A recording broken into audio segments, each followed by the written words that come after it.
The bird that cried out to God. Once upon a time, there was a little bird living in the middle of the desert. It had no feathers, no nest, no strength. Every morning it woke up hungry and cold, with the same question trembling in its chest. Why me, God? The sun burned its skin, the wind tossed it around. The nights were so quiet it could hear its own heart breaking. And yet, every day, it opened its eyes.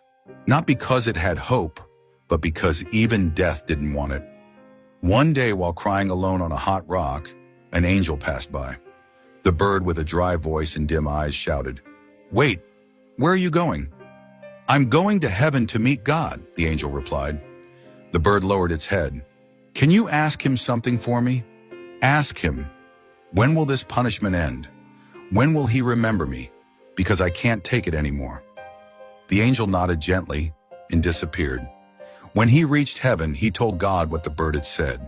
He spoke of its pain, its skin burned by the sun, of a heart that no longer sang. God listened quietly. That bird is destined to suffer all its life. Happiness will never come. The angel was frozen. It hurt him deeply. "Is there really nothing that can be done?" God answered, "Yes, you can tell him to pray like this.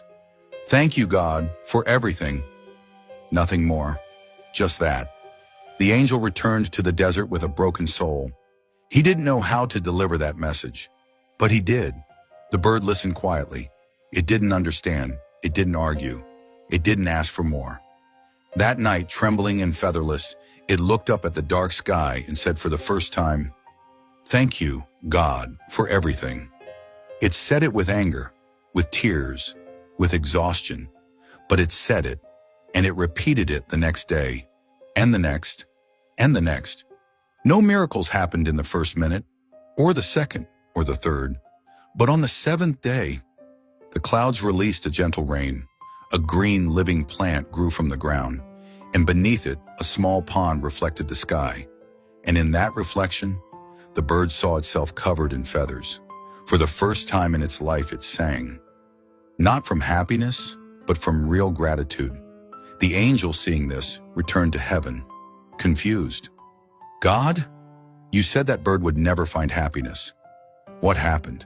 And God, with a soft smile, answered, "He didn't change his reality. He changed his heart. He gave thanks even in the pain.